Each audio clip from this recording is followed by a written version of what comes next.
EC must explain.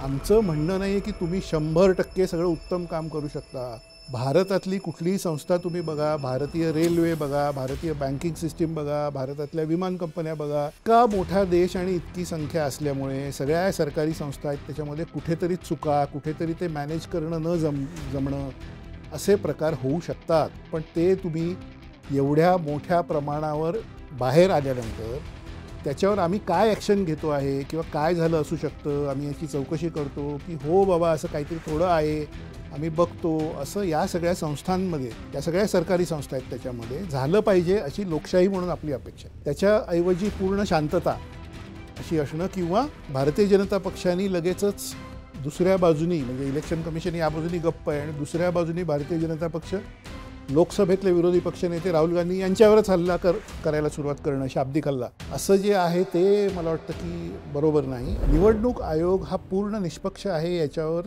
मी 100% विश्वास अशासाठी ठेवू शकत नाही आजच्या घटकेला, कारण अवघ्या 2 वर्षात गेल्या 2-3 वर्षात म्हणा, चिन्हांचं वाटप ज्या प्रकारे झालं त्याच्यामध्ये पूर्वीच्या सगळ्या परंपरा तोडल्या गेल्या. हे सगळं राहुल गांधींनी काढल्यानंतर हळूहळू परसेप्शन बदलायला लागले. तुम्हाला असं वाटतंय की फक्त लाडकी बहीण वगैरे ह्याच्यामुळे आलेलं नाहीत, असं काहीतरी गडबड घोटाळा पण असू शकतो? सत्ताधारी पक्षाला भीती आहे, आता मला ती दिसते आहे. वातावरण म्हणून जे काही बदलत आहे त्याचं रिफ्लेक्शन तुम्हाला पंतप्रधान नरेंद्र मोदी यांच्या लाल किल्ल्यावरच्या भाषणात आज दिसलेलं आहे. त्यांनी ज्या प्रकारे निवडणुकीला सामोरे जाताना आश्वासनं देतात तसे दिलेले आहेत. आज गेल्या 7-8-10 दिवसात जे काही वातावरण ढवळून निघालेलं आहे ते कंट्रोलमध्ये आणून आपण परत कमांडमध्ये आहोत हे सिग्नल देशाला देणं हा भाग आहे. अनुराग ठाकूर भाजपचे नेते जे आहेत त्यांनी पण असं काहीतरी यादीमध्ये गडबड आहे वगैरे किंवा काँग्रेसच्या काळात सुद्धा असं यादीत अमुक होतं असं जे बोललं गेलं त्याच्यावर मात्र डेटा ताबडतोब येतो बाहेर आणि त्याला शपथपत्र वगैरे त्यांना काही निवडणूक आयोग म्हणत नाही आहे की तुम्ही हे तुमची तक्रार आहे त्याबद्दल शपथपत्र द्या. त्यांना तो सगळा डेटा देऊन ते त्याप्रमाणे मग आरोप करता आहेत. मोदी यांच्या बाबतीत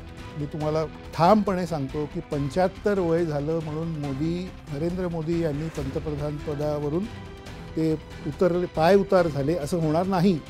Narendra Modi will lead BJP and India for next few years. त्याच्यानंतर पुढे काय करायचं याचा विचार मात्र आत्तापासून सुरू आहे आणि मोदी यांचा स्वतःचा निर्णय असेल की मी आता थांबतो, हे लक्षात घ्या. तो महत्त्वाचा पॉईंट.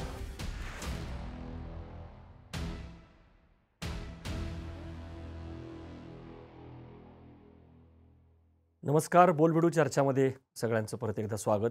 राहुल गांधी यांनी वोट चोरीचा मुद्दा उपस्थित करून साधारणतः 1 आठवडा पूर्ण झालेला आहे आणि अजूनही हा विषय जो आहे तो चर्चेमध्ये आहे, धुरळा उडालेला आहे.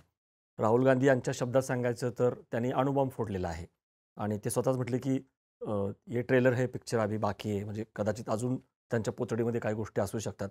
स्वाभाविकपणे निवडणूक आयोगाला त्यांनी टार्गेट केलं, ज्या निवडणूक आयोगाने आत्तापर्यंत शपथपत्रावरती किंवा अफिडेव्हिटवरती हे सगळं लिहून द्या एवढं एकच पालुपद लावलेलं आहे. भाजपच्या संगनमताने हे केलं असा आरोप असल्यामुळं भाजप बोलत आहे आणि हा काही अणुबॉम्ब नाही, हा फुसका बॉम्ब आहे असं वगैरे करून मोडीत काढायचं बघत आहे. पण आठवडा होता होता बिहारच्या निवडणुकीबाबत जो सर्वोच्च न्यायालयाचा निर्णय आला आणि 65 लाख वगळलेल्या मतदारांचा डेटा पब्लिक करा, त्यांची नावं आणि का मुख्यतः वगळलं असं अंतरिम आदेशामध्ये झटका दिल्यामुळं आणि त्यातच आता राहुल गांधी बिहारमध्येच वोटर यात्रा काढत असल्यामुळं एक प्रकारे त्यांच्या या सगळ्या मोहिमेला बळ मिळताना दिसतंय. पण खरोखर या मुद्द्यामध्ये दम आहे का? हा खरोखर अणुबॉम्ब आहे का फुसका बार आहे? काय होणार आहे का याच्यामुळं? टर्निंग पॉईंट होणार आहे का? निवडणुका येऊ घातल्यात, महाराष्ट्रामध्ये सुद्धा स्थानिक स्वराज्य संस्थांच्या निवडणुका आहेत, पण मतदार याद्यांमधले घोळ येत आहेत. त्या मतदार याद्यांमध्ये खरोखर दुरुस्ती होणार आहे का? लोकांमध्ये या निमित्ताने परत एकदा जागरूकता येणार आहे का? या सगळ्या मुद्द्यांवरती, या सगळ्या प्रश्नांवरती बोलण्यासाठी आपण आमंत्रित केलेलं आहे ज्येष्ठ पत्रकार, राजकीय विश्लेषक रोहित चंदावरकर सर यांना. सर, आपलं परत एकदा स्वागत आहे. आपण पुन्हा काही कालावधीनंतर भेटतो आहोत. मधल्या काळात बऱ्याच गोष्टी घडलेल्या आहेत. पण एक प्रकारे राहुल गांधींच्या बाबतीमध्ये एक वर्तुळ पूर्ण होताना दिसते. म्हणजे राफेलच्या वेळेस चौकीदार चोर हे असं म्हणणं आणि आता वोट चोरी करून तुम्ही पंतप्रधान झाला का असं म्हणणं. म्हणजे राहुल गांधी विरुद्ध मोदी हा सामना वेगळ्या पातळीवरती लढताना बघतोय आपण. पण यावेळी हा जो मुद्दा घेतलेला आहे त्यांनी वोट चोरीचा आणि जसं म्हटलं की एक 7-8 दिवस झालेले आहेत आता आणि तो विरून गेलेला नाही आहे. तो चर्चेमध्ये आहे. त्याच्यामध्ये वेगळ्या प्रकारच्या चर्चा सुरू आहेत. तुमची पहिली प्रतिक्रिया की हा बॉम्ब फुसका आहे, अणुबॉम्ब आहे, काय आहे नेमकं? अद्वैतजी, महाराष्ट्राचं देशाचं राजकारण आपण आता 91 सालापासून कव्हर करतोय, बघतो मी. 91ची निवडणूक असं म्हणजे पहिली आपण कव्हर केली तेव्हापासून बघतोय. तर त्याच्यामध्ये एक पहिली गोष्ट मी स्पष्ट सांगू शकतो की इतकी प्रचंड संदिग्धता हा शब्द मराठीत आहे की संशयाचं वातावरण, काय नेमकं चाललंय कोणाला समजत नाही, अशा प्रकारचं निवडणूक आयोगाबद्दल वातावरण हे आपण गेल्या या 30-35 वर्षाच्या काळामध्ये कधीही बघितलं नव्हतं. आता काय झालेलं आहे की राहुल गांधी यांनी आणि त्यांच्या टीमने, आपण त्या टीमला क्रेडिट देऊ, त्यांनी एक टीम घेतली आणि त्या टीमनी साधारण मला वाटतं 6 महिने अभ्यास करून, रिसर्च करून वगैरे कागदपत्र अशा प्रकारची काढली आहेत, त्याच्यामध्ये ते नावच देत आहेत डायरेक्ट की या मतदारसंघात या घरामध्ये 80 मतदार आहेत, राहतात असं दाखवलेलं आहे एकाच पत्त्यावरती. एकाच पत्त्यावर. दुसरीकडे कुठेतरी 10 किंवा 20 किंवा 25 असे मतदार आहेत किंवा काय 2000 आहेत समजा, की ज्यांचं हाऊस नंबर हे 0 दाखवलेलं आहे. आणि कुठेतरी मतदार वोटर कार्डवर डायरेक्ट, म्हणजे ते एव्हिडन्स म्हणून त्यांनी वोटर कार्डच दाखवलं आहे की त्याच्यावर वडिलांचं नाव YXYNYT वगैरे असं काहीतरी आहे. असं त्यांनी जे सगळं काढलं आहे आणि त्याचं जे प्रेझेंटेशन त्यांनी केलं, मला माहीत नाही की त्याला अणुबॉम्ब हा शब्द वापरावा का, कारण भारतीय जनता पक्ष अत्यंत चतुर असल्यामुळे त्यांनी लगेचच अणुबॉम्ब ह्या शब्दावर भोवती ते सगळं फिरवून असं एक आर्ग्युमेंट सुरू केलं की अणुबॉम्ब टाकून सबंध देशात डिस्रप्शन आणण्याचा प्रयत्न आहे वगैरे वगैरे. अणुबॉम्ब शब्द आपण जरा हार्श होईल तो सोडा, पण वादळ निर्माण, मोठं वादळ आपण म्हणू, टोर्नॅडो असा किंवा राजकीय भूकंप अशा पद्धतीचं करण्यात राहुल गांधी यशस्वी झाले.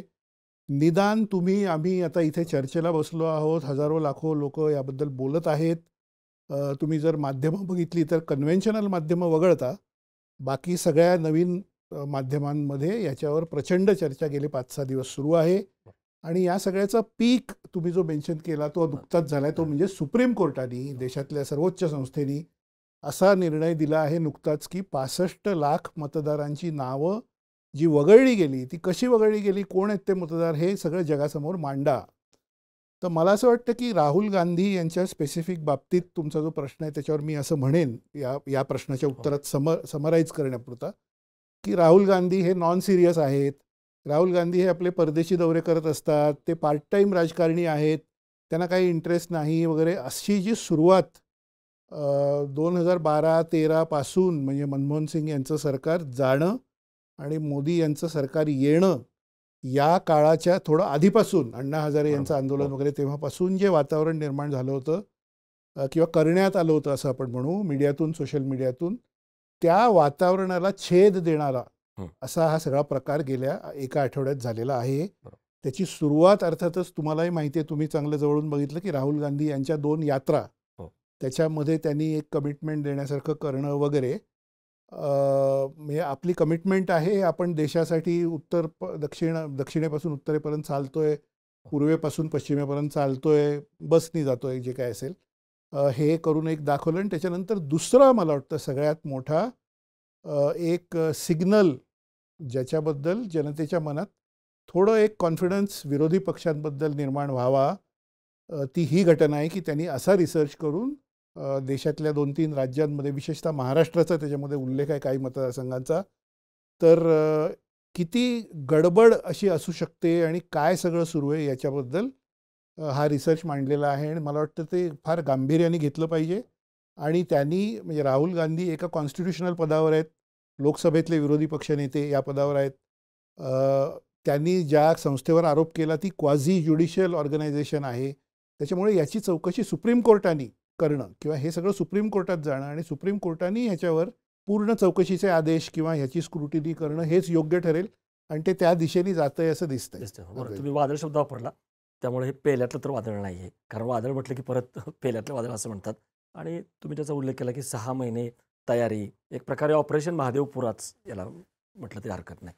आणि बघितलं तर हुशारी पण दाखवत आहेत, म्हणजे ज्या पद्धतीनं त्यांनी CEOच्या थाटामध्ये प्रेझेंटेशन केलं, PPT 5 पद्धतीनं चोरी, तुम्ही त्याचा उल्लेख केला की फर्स्ट टाईम वोटर्स आणि वय किती 84, असं पण त्यांनी दाखवून दिलं. म्हणजे बऱ्याच गोष्टी त्यांनी पुराव्यासहित दाखवल्या.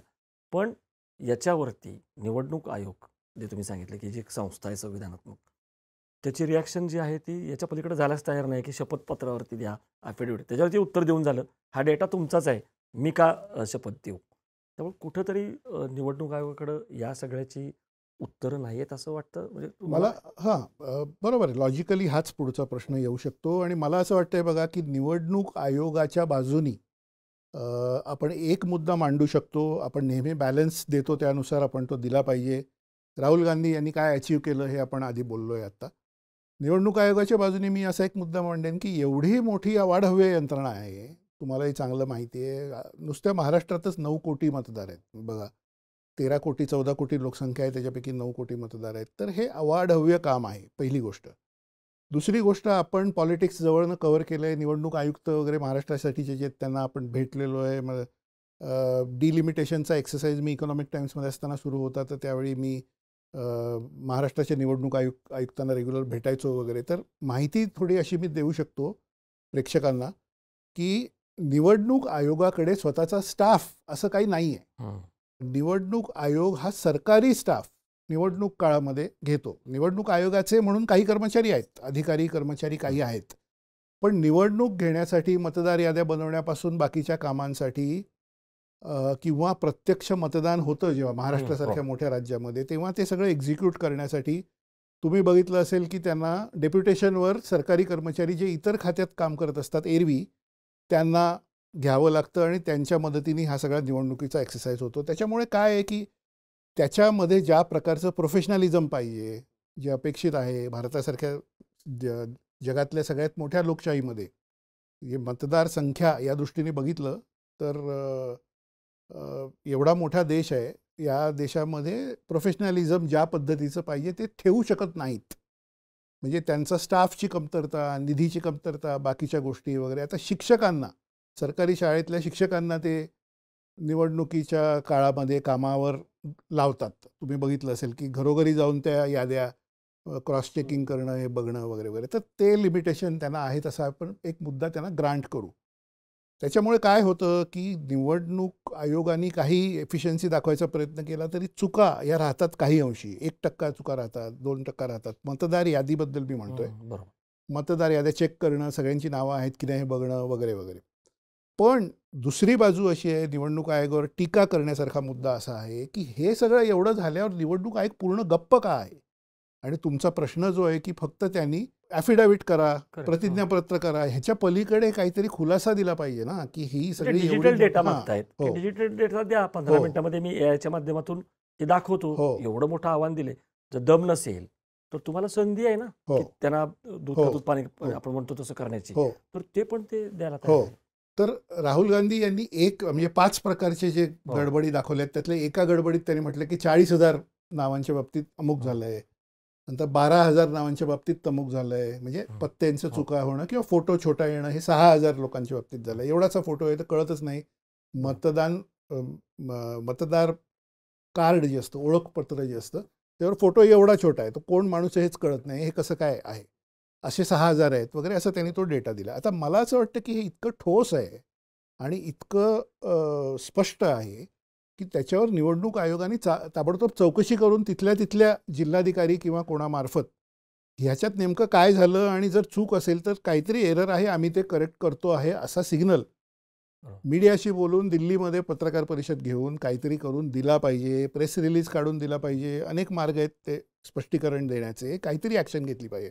प्रॉब्लेम अद्वैतजी आत्ता असा दिसतोय मला की राहुल गांधी यांनी केलेले आरोप सगळे एकदम 100% सत्य आहेत का? त्याच्यातही थोडंसं काहीतरी असेल की ते म्हणतायत पण प्रत्यक्ष अमुक नाही तमुक नाही, 10,000 मतांचं म्हणतायत पण अमुक आहे. पण निवडणूक आयोगाने पूर्ण गप्प राहणं आणि काहीच न त्याच्यावर बोलणं, हा एक भाग आहे. दुसरा पार्ट असा आहे की अनुराग ठाकूर हे भाजपचे नेते जे आहेत, त्यांनी पण असं काहीतरी यादीमध्ये गडबड आहे वगैरे, किंवा काँग्रेसच्या काळात सुद्धा असं यादीत अमुक होतं असं जे बोललं गेलं, त्याच्यावर मात्र डेटा ताबडतोब येतो बाहेर. आणि त्याला शपथपत्र वगैरे, त्यांना काही निवडणूक आयोग म्हणत नाहीये की तुम्ही हे तुमची तक्रार आहे त्याबद्दल शपथपत्र द्या. त्यांना तो सगळा डेटा देऊन ते त्याप्रमाणे मग आरोप करता आहेत. असे जे प्रकार होत आहेत, त्याच्यामुळे मला असं वाटतं की जनतेच्या मनात शंका आहे हं. मी मुंबईच्या फ्री प्रेस जर्नल या पेपरमध्ये परवा संपादकीय पानावर एक लेख लिहिला आहे, बुधवारी छापून आला आहे तो गेल्या. तर त्या लेखाच्या शेजारी जो अग्रलेख आहे त्याच्यामध्ये हेच सगळं आर्ग्युमेंट संपादकांनी लिहिलेलं आहे. मी असं आर्ग्युमेंट लिहिलं आहे, त्याच्यावर पुढे आपण येऊ या कार्यक्रमात, की या सगळ्याचा विरोधी पक्षांना महाराष्ट्रात खरंच उपयोग होईल का, काय अडचणी आहेत वगैरे वगैरे. तो वेगळा विषय, तो पुढे बोलू आपण. पण संपादकांनी जो अग्रलेख लिहिला आहे तो या अर्थाचा आहे, हेडिंग सकट. ते हेडिंग असं आहे की ईसी मस्ट एक्सप्लेन. आमचं म्हणणं नाही आहे की तुम्ही 100% सगळं उत्तम काम करू शकता. भारतातली कुठलीही संस्था तुम्ही बघा, भारतीय रेल्वे बघा, भारतीय बँकिंग सिस्टीम बघा, भारतातल्या विमान कंपन्या बघा, भारतातली रस्ते वाहतूक बघा, म्हणजे रस्ते वाहतूक प्राधिकरण जे काय. इतका मोठा देश आणि इतकी संख्या असल्यामुळे सगळ्या सरकारी संस्था आहेत, त्याच्यामध्ये कुठेतरी चुका, कुठेतरी ते मॅनेज करणं न जमणं असे प्रकार होऊ शकतात. त्याच्याबद्दल काय आपण कोणाला लगेच शिक्षा द्यावी किंवा कोणावर दोषारोप करावे असं म्हणत नाही. पण ते तुम्ही एवढ्या मोठ्या प्रमाणावर बाहेर आल्यानंतर त्याच्यावर आम्ही काय ॲक्शन घेतो आहे किंवा काय झालं असू शकतं, आम्ही याची चौकशी करतो की हो बाबा असं काहीतरी थोडं आहे, आम्ही बघतो, असं या सगळ्या संस्थांमध्ये, या सगळ्या सरकारी संस्था आहेत त्याच्यामध्ये झालं पाहिजे अशी लोकशाही म्हणून आपली अपेक्षा आहे. त्याच्याऐवजी पूर्ण शांतता अशी असणं किंवा भारतीय जनता पक्षाने लगेचच दुसऱ्या बाजूनी, म्हणजे इलेक्शन कमिशन या बाजूनी गप्प आहे आणि दुसऱ्या बाजूनी भारतीय जनता पक्ष, लोकसभेतले विरोधी पक्षनेते राहुल गांधी यांच्यावरच हल्ला करायला सुरुवात करणं, शाब्दिक हल्ला, असं जे आहे ते मला वाटतं की बरोबर नाही आणि ते जनता बघते आहे. त्यामुळे त्यातून पुढे आश्चर्य वाटतं की एक वेळ आपण असे मानून चालू की जे आत्ता सेवेमध्ये आहेत किंवा पदावरती आहेत त्यांना बोलायला मर्यादा असतात. पण ज्यांच्या काळामध्ये हे घडलंय, राजीव कुमार जे रिटायर्ड आहेत आणि आता त्यातला गमतीचा भाग सोडून देऊ की ते नाही आहेत, देशाबाहेर पळून गेलं, कदाचित ते फेक न्यूज असू शकते, पण निदान त्यांनी पुढे येऊन बोलायला पाहिजे होतं. म्हणजे इतका जर मोठा आरोप त्यांच्यावरती होतोय आणि त्यांचे कुटुंबीय वगैरे म्हणतात की ते काय कुठं गेलेले नाही आहेत, स्वाभाविकपणे TN शेषन यांची आठवण येते. कारण असं म्हणतात की काय हा पिंजऱ्यातला पोपट असतो किंवा दात काढलेला वाघ असतो, ताटाखालचं मांजर असतं हे निवडणूक आयोग वगैरे असं म्हणतात. पण शेषनाने करून दाखवलं होतं. म्हणजे एक हायपोथेटिकल आहे की TN शेषन असते तर गप्प बसले असते का? त्यामुळं करता येतं. म्हणजे मनात जर आणलं तर हे तर एवढा दबाव आहे, काय आहे नेमकं की ज्याच्यामुळं म्हणजे तुम्ही म्हणाला की बोलायलाच तयार नाही, याच्या पलीकडे जायलाच तयार नाही की ॲफिडेव्हिट द्या, शपथपत्र द्या, नाहीतर कारवाई करू वगैरे. इतकं जर तुम्हाला आरोपीच्या पिंजऱ्यामध्ये उभं केलेलं आहे. Very good question. आता कसं आहे बघा की आपण अनेक संस्थांमध्ये काम केलंय आणि आपल्या क्षेत्रात आपण बघतो. त्याचं एक छोटंसं उदाहरण मी देतो की एक वरती जो कोणी माणूस असतो ना, अद्वैतजी, त्या माणसाची सिन्सिअरिटी, त्याचं इंटेन्शन, या एका माणसामुळे पूर्ण संस्था चांगली बनू शकते किंवा बिघडू शकते. याची उदाहरणं मी स्वतः वेगवेगळ्या संस्थांमध्ये बघितली आहेत. कोणाचं नाव घ्यायला नको इथे. सरकारी संस्थांमध्ये सुद्धा आपण कव्हर करत असताना, आता तुम्हाला मी साधं उदाहरण देतो. अगदी तरुण वयामध्ये मी मुंबईमध्ये ट्रान्सपोर्ट सेक्टर कव्हर करत होतो रिपोर्टर म्हणून, 90च्या दशकाच्या सुरुवातीच्या काळामध्ये. त्याच्यामध्ये मी काय काय कव्हर करत होतो, रेल्वेज, रोड ट्रान्सपोर्ट वगैरे वगैरे, म्हणजे त्याच्याबद्दलच्या बातम्या, त्यातल्या लोकांच्या अधिकाऱ्यांचे इंटरव्ह्यू वगैरे अशा पद्धतीचं. 35 वर्षापूर्वीची गोष्ट आहे. माझा अनुभव थोडक्यात सांगतो कारण आता तो आपला तो मुख्य विषय नाही. पण तुम्ही एक बघा की मुंबईमध्ये मध्य रेल्वे आहे. मध्य रेल्वेच्या वाहतूक आजच्या घटकेला मध्य रेल्वेवर रोज 50 लाख प्रवासी प्रवास करतात मुंबईच्या उपनगरी रेल्वेवर. इतकं मोठं ते आहे. एक जनरल मॅनेजर लेवलचा माणूस मध्य रेल्वेचा, जो छत्रपती शिवाजी महाराज टर्मिनस मुंबईचं जे आहे तिथे ऑफिस आहे, त्याचं मोठं भव्य ऑफिस आहे, तिथे बसलेला एक जनरल मॅनेजर, तो जर सिन्सिअर असेल, त्याचं जर प्रामाणिकता, हा मुद्दा मी काढत नाही कारण ते आता सरकारी याच्यात काय असतं आपल्याला माहिती आहे, पण निदान इंटेन्शन आणि त्याचं फोकस की मला ही सेवा चांगली बनवायची आहे, एक माणूस जर वरती चांगला असेल ना, पूर्ण बदल तुम्हाला खालीपर्यंत दिसतो. तोच माणूस जर त्याचा फोकस वेगळा काहीतरी असेल आणि त्याचं काहीतरी वेगळं इंटेन्शन असेल, तो असा विचार करत असेल, मी इथे 3 वर्ष आहे, मी काय ते करून घेतो, 3 वर्षांनी माझी बदली वरती दिल्लीला कुठेतरी होणार आहे, मला काय, असं जर त्यांनी ठेवलं तर पूर्ण सिस्टीम कोलॅप्स होते. हे मी रेल्वेचं एक उदाहरण बघितलं म्हणून तुम्हाला सांगतोय. तर हेच निवडणूक आयोगात 100% असणार. आणि TN शेषन यांचं तुम्ही जे नाव घेतलं, मुख्य निवडणूक आयुक्त माजी, त्यांनी हे दाखवून दिलं होतं की स्ट्रिक्ट असणं. आता ते टोकाला न्यायचे, लोक म्हणायचे की ते अगदी टोकाला न्यायचे वगैरे, म्हणजे ते हेडमास्टरांसारखी शिस्त त्यांची होती वगैरे. पण निवडणूक आयोगाची पॉवर काय असू शकते आणि फ्री अँड फेअर इलेक्शन्स घेणे, निष्पक्ष आणि ओपन स्पष्ट इलेक्शन घेणे हे ते मुख्य टार्गेट निवडणूक आयुक्त जे कोण बसलेले असतात त्यांचं असतं. तर ते कसं करू शकतात हे त्यांनी दाखवून दिलं. मला असं वाटतं की त्याच्यानंतर झालेल्या निवडणूक आयुक्तांमध्ये ते खाली खाली खाली येत आता ही अवस्था आल्याचं आकडेवारी बघून किंवा हे सगळे जे काही डॉक्युमेंट्स बाहेर आली आहेत ते बघूनच आपल्याला दिसतं आणि आहे. काय निवडणूक आयुक्त निवडण्याची जी पद्धत आहे त्याच्यामध्ये त्या 3 सदस्यांमध्ये सर्वोच्च न्यायालयाचे न्यायाधीश असायचे. त्यांनाच जर तुम्ही वगळणार असाल आणि मग पंतप्रधान, त्याच्यानंतर आत्ताचं उदाहरण दिलं तर अमित शहा, मोदी आणि एक राहुल गांधी, इथं 2 विरुद्ध 1 हेच आहे. त्यामुळं कळतंच ना, म्हणजे तुम्ही अशा पद्धतीने निवड करताय तर संशयाला तुम्ही वावच देताय हे करण्याचं. त्यामुळे तुम्हाला असं वाटतं की हां. या सिस्टीमची विश्वासार्हता जी आता आहे. संशयाला वाव या मुद्द्यावर तुमच्या मला एक उदाहरण द्यायचं आहे आणि ते आपल्या महाराष्ट्रातल्या प्रेक्षकांना फार महत्त्वाचं म्हणजे पटेल आणि त्यांना आवडेल ते, कारण आपण आत्ताच गेल्या 1-2 वर्षातच ते बघितलंय, घडताना बघितलंय, स्पष्ट आहे अगदी. संशयाला वाव का आहे?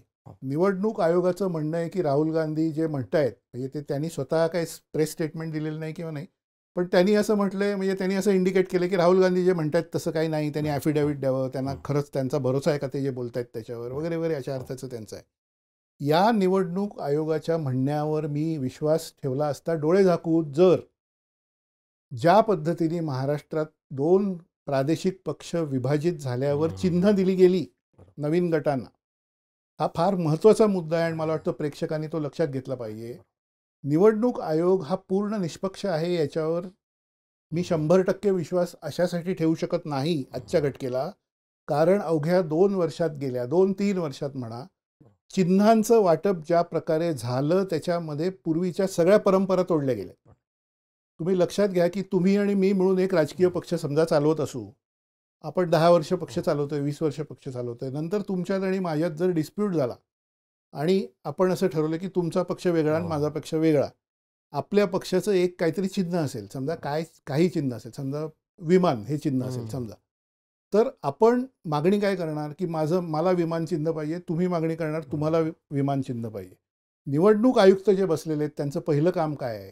त्यांचं पहिलं काम असं आहे की विमान हे चिन्ह आम्ही गोठवतो आहोत. करेक्ट. बरोबर? हे भारतात 50 वर्षामध्ये असंख्य वेळा झालं की तुम्हाला पण ते चिन्ह नाही मिळणार, मला पण ते चिन्ह नाही मिळणार, आणि तुम्हाला रिक्षा हे चिन्ह मिळेल, मला बस हे चिन्ह मिळेल. ओके, असा निर्णय समाजवादी पक्षामध्ये झालेलं विभाजनाचा अपवाद वगळता, जिथे मुलायमसिंग यादव आणि अखिलेश यादव यांच्यातच विभाजन झालं, त्या एका केसमध्ये फक्त निवडणूक आयोगाने सायकल हे चिन्ह मुलायमसिंग यांना दिलं. पण 50 वर्षात इतके डझनानी पक्ष फुटलेत भारतामध्ये, त्याच्यामध्ये कधीही ते ओरिजिनल चिन्ह जे आहे ते एकाला कोणाला तरी द्यायचं आणि दुसऱ्याला सांगायचं की तू नवीन चिन्ह घे, असं झालेलं नाही. महाराष्ट्रामध्ये तुम्ही बघताय की ते झालं. बाळासाहेब ठाकरे यांनी स्थापन केलेल्या शिवसेनेला सुरुवातीला रेल्वे इंजिन चिन्ह होतं, उगवता सूर्य होतं, मशाल होतं, काय होतं, पण गेले 20-25 वर्ष धनुष्यबाण हे चिन्ह. बाळासाहेबांच्या निधनानंतर जे काही पुढे झालं आपल्याला सगळ्यांना माहिती आहे, त्याचे डिटेल देण्याची गरज नाही. त्याच्यामध्ये एकनाथ शिंदे वेगळे झाले आहेत, उद्धव ठाकरे एका बाजूला आहेत. एकनाथ शिंदे म्हणतात की हीच माझी शिवसेना खरी आहे, आणि उद्धव ठाकरे हे बाळासाहेबांचे चिरंजीव आहेत, पण राजकीय वारसा काही चिरंजीव आहेत म्हणून त्यांना देणं नाही, मी खरी शिवसेना आहे. बरोबर, हा डिस्प्यूट आहे. आता ह्याच्यामध्ये धनुष्यबाण हे चिन्ह गोठवलं गेलं पाहिजे, महाराष्ट्रातलं उदाहरण आहे. बरोबर, आणि नवीन चिन्ह दोघांनाही दिलं पाहिजे. तर उद्धव ठाकरे यांना मशाल हे चिन्ह देऊन एकनाथ शिंदे यांना धनुष्यबाण हे चिन्ह, आता तो विषय सुप्रीम कोर्टात आहे, त्याच्यावरती आता निकाल येणार आहे. तो काय निकाल येतो ते आपण आता बघू. पण हे निवडणूक आयोगाने असा निर्णय घेणं योग्य आहे का, हा एक भाग. दुसरा तर आणखीनच टोकाचा आहे, तो असा आहे की अजित पवार हे वेगळे होऊन त्यांनी राष्ट्रवादी काँग्रेस माझीच आहे असं म्हटल्यानंतर, शरद पवार हे तर हयात आहेत की ज्यांनी आणि ॲक्टिव्ह आहेत की ज्यांनी राष्ट्रवादी स्थापन केली स्वतः. म्हणजे तिथे बाळासाहेबांसारखं नाही आहे की बाळासाहेब आता नाही आहेत आणि ते संस्थापक होते, पुढच्या पिढीमध्ये वाद आहे. इथे शरद पवार खुद्द हयात आहेत, ॲक्टिव्ह आहेत, ते संस्थापक आहेत, त्यांनी पक्ष स्थापन केला, ते 25 वर्ष अध्यक्ष आहेत पक्षाचे. असं असताना त्यांना सांगितलं जातं की घड्याळ हे चिन्ह तुमचं नाही, अजित पवारांचं आहे. हा निवडणूक आयोगाचा निर्णय, हे 2 निर्णय धनुष्यबाण आणि घड्याळ हे बघितल्यानंतर मला तुमचे जे 2 शब्द आहेत, संशयाला वाव, या 2 शब्दांवर मला बरोबर. पुढे काही बोलण्याचं हे नाही. म्हणजे जे संशयातीत असलं पाहिजे हां. ते सगळं मी संशयास्पद निवडणूक आयुक्त म्हणून बरोबर. बसलो असलो तर पहिलं माझं काम हे आहे की माझ्याबद्दल संशय असू नये. Correct. मी 2 जणांमध्ये डिस्प्यूट झाला, काय झाला तर दोघांना मी इक्वल वागणूक बेसिक काम आहे देईन. ना, फ्री अँड फेअर हां. इलेक्शन किंवा लेवल फील्ड तर मी चिन्ह म्हणतो नाही, चिन्ह ओरिजिनल चिन्ह मी यांना देतोय. हे तुम्ही केलं ते सुप्रीम कोर्टात गेलेलं आहे. हा सगळा वाद सबज्युडिस आहे. सुप्रीम कोर्टाचा त्याच्यावर कदाचित सगळ्यांना धक्का बसणारा निर्णय येणार आहे पुढच्या काही दिवसांमध्ये. त्यामुळे त्याच्यामध्ये ते होईल काय व्हायचं ते. गवईंकडे लक्ष लागलेलं आहे. ते लक्ष लागलेलं आहे. तर अशा गोष्टी ज्या झाल्या आहेत ना, मला असं वाटतं की हे मी स्पष्ट सांगतोय, हे सत्य आहे. त्याच्यात मी माझं ओपिनियन नाही देत आहे. मी काय घडलं ते सांगतोय. त्याच्यामध्ये मी काही कोणावर शेरेबाजी करतोय काय असं काही नाही आहे. त्या घडलेल्या गोष्टी आणि आधीची परंपरा गेल्या 50 वर्षापासून की इंदिरा गांधी वेगळ्या झाल्या, म्हणजे ते काही सिंडिकेट आणि हे मग कोण आणि समाजवादी पक्ष फुटला आणि फुटलं कोणी. त्याच्यात काय काय जे झालं ती परंपरा आहे. ती पूर्ण परंपरा सोडून आपण वेगळंच काहीतरी गेल्या 2-3 वर्षात करतोय. ते झाल्यानंतर संशयास वाव या गोष्टी पुढे येतात. बरं सर, आपण थोडी चर्चा पुढे नेऊयात. भाजपकडनं अर्थातच अपेक्षितपणे तुम्ही जसं म्हणाला तशी रिॲक्शन आली आणि खरं तर निवडणूक आयोग गप्प आणि भाजपच बोलायला लागलं. ठीक आहे, भाजपच्या संगनमताने केलं त्यामुळं ते बोलू शकतात. पण ज्या पद्धतीने राहुल गांधी एक गोष्टी एक्सपोज करतायत आणि अनुराग ठाकूर वगैरे सोनिया गांधींचा मुद्दा काढला, तोही फेक निघाला की नागरिकत्व मिळायच्या आधीच त्यांनी मतदान केलं वगैरे वगैरे. कुठंतरी मी जसं मगाशी म्हटलं की राहुल गांधींनी थेट वाराणसीमधून पंतप्रधान मोदी जे निवडून आले आणि तेव्हा तुम्हाला आठवत असेलच की श्याम रंगीलासह अनेकांना तिथं पण निवडणूक लढवू दिली नाही असा आरोप झाला. त्याच्यानंतर ते काही फेऱ्यांमध्ये मागं पडले.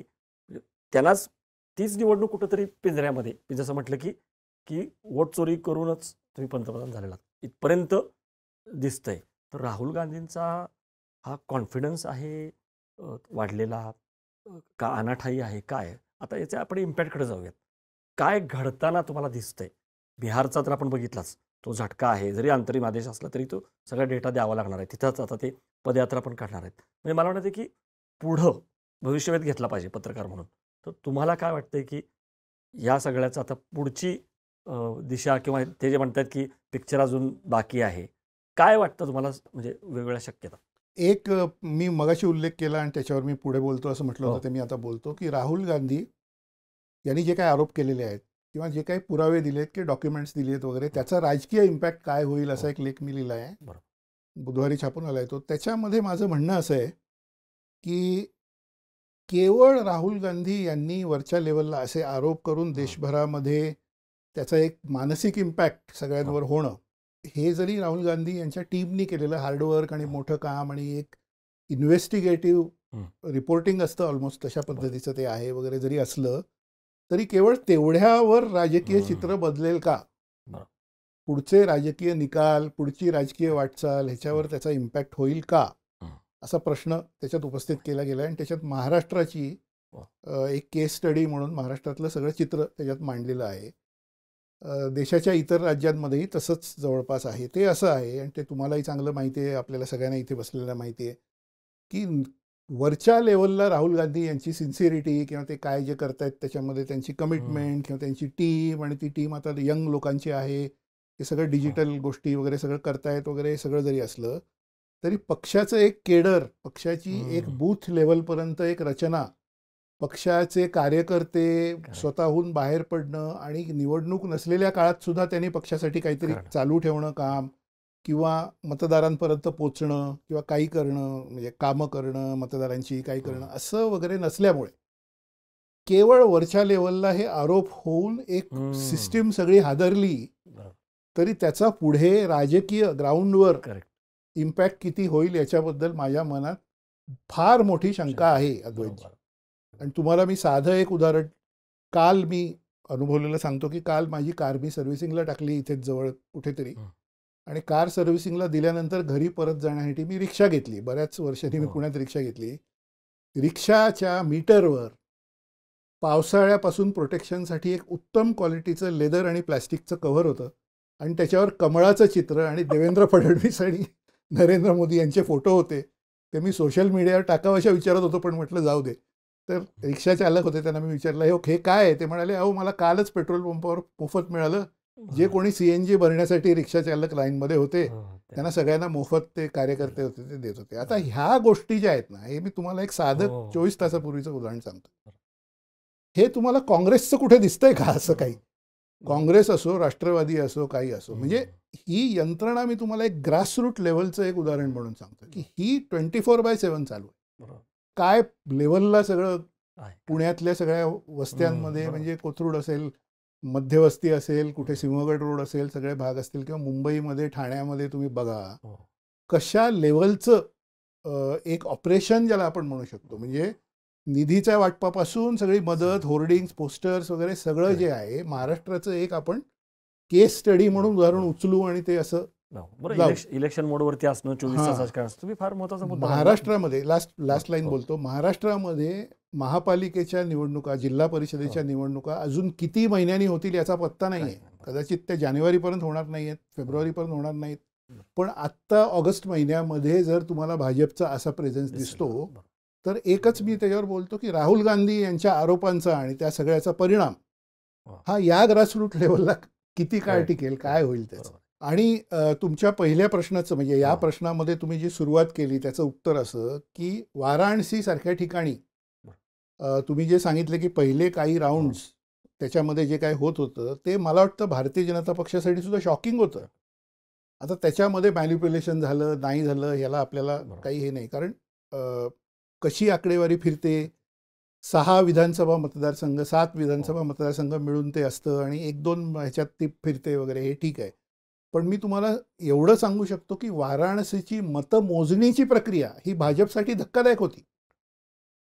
वाराणसीचा निकाल जो आला तो फायनली जो आला तो आला. आता साधी गोष्ट अशी आहे की वाराणसीमध्ये प्रचंड मोठ्या प्रमाणावर निधी खर्च करून म्हणजे गंगेचे सगळे घाट बांधणं, ते सगळं रिडिझाईन वाराणसीचं वगैरे हे इतकं मोठ्या प्रमाणावर केलेलं आहे की त्याच्यामध्ये असं एक होतं की मोदी विल स्वीप वाराणसी. म्हणजे काही प्रश्नच येणार नाही आणि ऑपोजिशनला कोणी उभंच राहू शकत नाही अशी परिस्थिती होती, किंवा तसं आहे असं वाटलं. पण मतमोजणीची प्रक्रिया वाराणसीची हीच भाजपसाठी आणि सगळ्या यंत्रणेसाठी धक्कादायक होते की काय असं झालं. बरोबर.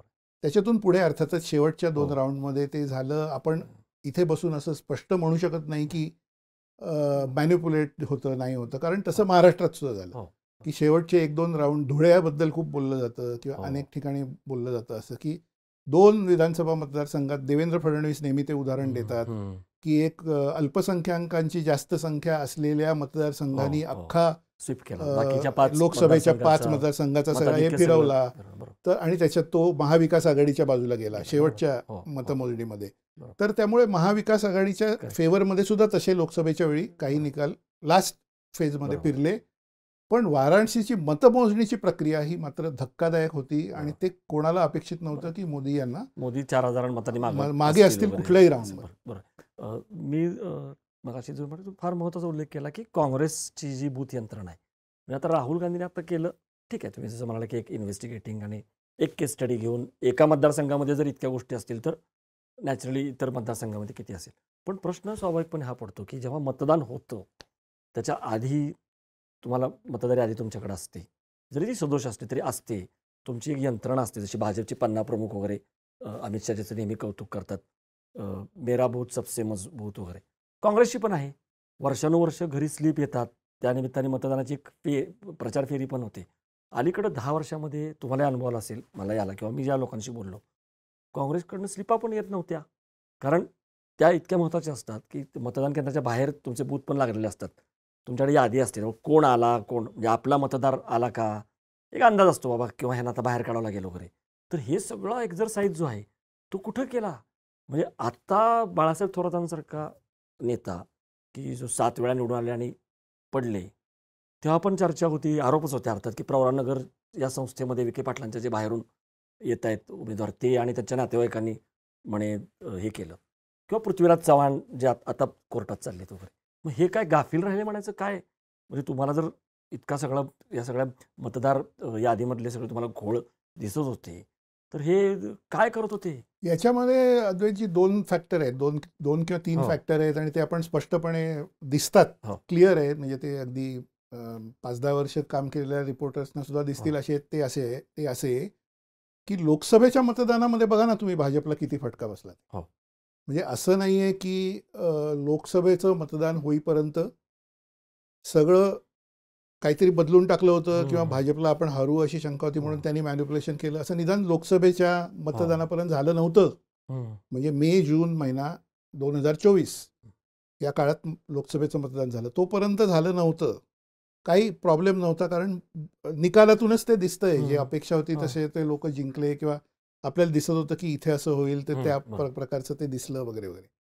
पॉईंट असा आहे की महाराष्ट्राच्या बाबतीत तुम्ही ज्या गोष्टी सांगताय, पृथ्वीराज चव्हाणांच्या बाबतीत किंवा इतर बाबतीत वगैरे, शंका महाविकास आघाडीला अशी आहे की लोकसभेचा निकाल बघितल्यानंतर लोकसभेपासून विधानसभे मतदानच्या काळापर्यंत मधल्या काळात मतदार याद्यांमध्ये किंवा कशामध्ये काहीतरी झालेलं आहे. मी तुम्हाला कोथरूड मतदारसंघातलं माझं उदाहरण देतो. माझं विधानसभेला मतदार यादीत माझं नाव नाही विधानसभेच्या वेळी. लोकसभेच्या वेळी मी पुण्याबाहेर होतो, काही प्रवासात होतो, काही म्हणजे शोज वगैरे करण्याच्या ह्याच्यात होतो, त्यामुळे मतदानाच्या वेळी मी उपस्थितच नव्हतो पुण्यामध्ये. पण माझ्याकडे वोटर आय डी आहे, माझं अनेक वर्ष मतदार यादीत नाव आहे. कोथरूडमध्ये माझं नाव, मी विधानसभेच्या वेळी माझ्याकडे टीम आली, भाजपचे आली, बाकीचे आले, ते याद्या ते चेक करत होते वगैरे, त्याच्यात माझं नावच नव्हतं आणि मग ते नोंदवण्यासाठीचा उशीर झालेला होता वगैरे. हा माझा स्वतःचा अनुभव आहे. तुम्हाला आता मी सांगतो की खुद्द भारतीय जनता पक्षाचे नंबर 2, नंबर 3 म्हणू आपण नेते नितीन गडकरी, की ज्यांचा जे उगीच काहीतरी वेडेवाकडे आरोप, सनसनाटी असं काही बोलत नाही, कधी बोलत नाहीत, हा उल्लेख तुम्ही सुद्धा केला मगाशी तुमच्या बोलण्यात, तर त्यांनी स्वतः म्हटलेलं आहे की 3.5 लाख नावं लोकसभेच्या वेळी त्यांच्या मतदारसंघातून गायब झाली. आणि त्यांची अशी हक्काची वगैरे, म्हणजे ते फार त्यांनी इलॅबरेट केलं नाही, पण ते बोलता बोलून गेले की माझी मतं होती 3-3.5 लाख, म्हणजे त्यामुळे त्यांना पण पाडायचा बरं डाव होता, अशी चर्चा झाली. अशी चर्चा सुरू झाली. आता ही चर्चा सुरू झाली की मगाशी आपण अनुराग ठाकूर यांचा उल्लेख केला की त्यांनी सुद्धा दाखवलं की बाबा पूर्वी मतदार याद्यांमध्ये कसे घोळ होते, ते अमुक आहे वगैरे वगैरे. आता दुसरे अनुराग ठाकूर यांच्यापेक्षा खूप जास्त सिनियर, खूप जास्त विश्वासार्हता असलेले, केंद्रीय मंत्रिमंडळात एवढे राहिलेले, महाराष्ट्रात मंत्री राहिलेले नितीन गडकरी, भाजपचे एवढे सिनियर नेते, भाजपचे नेतेच आरोप करतायत ना की माझ्या मतदार संघामध्ये 3 लाख नावं गायब झाली. आणि विरोधी पक्षांनी किंवा मीडियानी त्याचा अर्थ असा आत्ता काढला आहे की गडकरी यांनाच पाडायचं, असं इंटरनल काहीतरी होतं की काय. आणि मग त्याच्यामध्ये असे उल्लेख झाले कुठेतरी मीडियामध्ये की ज्यावेळी नागपूरमध्ये मतदान होतं त्याच वेळी दुसऱ्या एका जिल्ह्यामध्ये सभा लावण्यात आली आणि नितीन गडकरी यांच्या कार्यकर्त्यांना तिथे सभेच्या कामासाठी पाठवण्यात आलं, जेणेकरून त्यांचं बूथ मोबिलायझेशन जे आहे ते अफेक्ट व्हावं वगैरे, अशी चर्चा आहे. पण पूर्णपणे महाविकास आघाडी गाफील आपण असंही म्हणू शकत नाही, कारण ऑक्टोबर महिन्यामध्ये 13 मतदारसंघामध्ये या गडबड दिसू शकते. म्हणजे अगदी कामठी असेल किंवा आर्वी असे, शिर्डी, अगदी 13 नावं आता घेऊ नाही शकणार, असं पत्र दिलं होतं आता ते महाविकास आघाडींनी पण केलं. म्हणजे कोण होती महाविकास आघाडीला पण. तुम्ही जसं म्हणाला की लोकसभेनंतर विधानसभेच्या मधल्या काळातच, म्हणजे राहुल गांधीने असा पण आरोप केला आहे की महाराष्ट्रामध्ये लोकसंख्येपेक्षा मतदारसंख्या जास्त आहे, असंही त्यांनी एक गंभीर आरोप केलेला आहे. किंवा जे अधिकृत वेळ संपल्यानंतर इतकं मतदान वाढलं, तर आपल्याला माहिती आहे की समजा त्या वेळेपर्यंत जर लोक आले असतील तर त्यांना ती मतदानाची संधी दिलेली असते, पण त्यांचं म्हणणं की इतकं मतदान अक्षरशः शेवटच्या याच्यामध्ये जे वाढलेलं आहे ते संशयास्पद आहे. तर कुठंतरी तेव्हापासूनच ती कुणकुण होती. तुम्हाला काय वाटतं, म्हणजे काय गडबडी झालेल्या असू शकतात? कारण लाडकी बहीण एकीकडं आपण म्हणत होतो की गेम चेंजर, म्हणजे आता मी सुद्धा फिरलो, अनेक ठिकाणी दिसत होतं की ज्या महिला आहेत त्या बोलत होत्या की बाबा लाडकी बहिणीचा आम्हाला फायदा होतो आणि आम्ही ज्याने आम्हाला पैसे दिले त्यालाच आम्ही देणार वगैरे. पण कुठंतरी ही इतकी तुटपुंजी रक्कम आहे की महागाई पण आहे किंवा तेलाचा डबा पण ह्याच्यामध्ये येऊ शकत नाही, त्यामुळं असं वाटत नव्हतं फायदा होईल, इतका होईल गेम चेंजरचा. आता हे सगळं राहुल गांधींनी काढल्यानंतर हळूहळू परसेप्शन बदलायला लागले. म्हणजे तुम्हाला असं वाटतंय की फक्त लाडकी बहीण वगैरे ह्याच्यामुळे आलेलं नाहीत, असं काहीतरी गडबड घोटाळा पण असू शकतो? आपण नेहमीप्रमाणे मी तुम्हाला अगदी ओपनली सांगतो की खरं सांगायचं तुम्हाला तर ह्याचं खूप चौकशी झाल्याशिवाय आपल्याला सांगता येणार नाही की काय झालंय. कारण काय आहे की ह्याबद्दल काहीतरी आरोप करणं हे गंभीर गोष्ट आहे. आपण जे काही बोलतोय ते हजारो लाखो लोक बघतात, ऐकतात.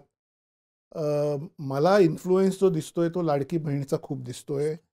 दुसरा इन्फ्लुएन्स हा अजित पवार आणि एकनाथ शिंदे हं, हं. हे नेते, त्यांचे पक्ष, म्हणजे त्यांचे जे हो. बरोबर असलेले आमदार किंवा हे सगळे, आणि त्यांचा एक म्हणजे विरोधी पक्षातली फूट असं आपण हो. थोडक्यात म्हणू. हं. भाजपच्या विरोधात असलेल्या पक्षांमधली फूट. हं. परत रिपीट करतो, पहिलं लाडकी बहीण, हो.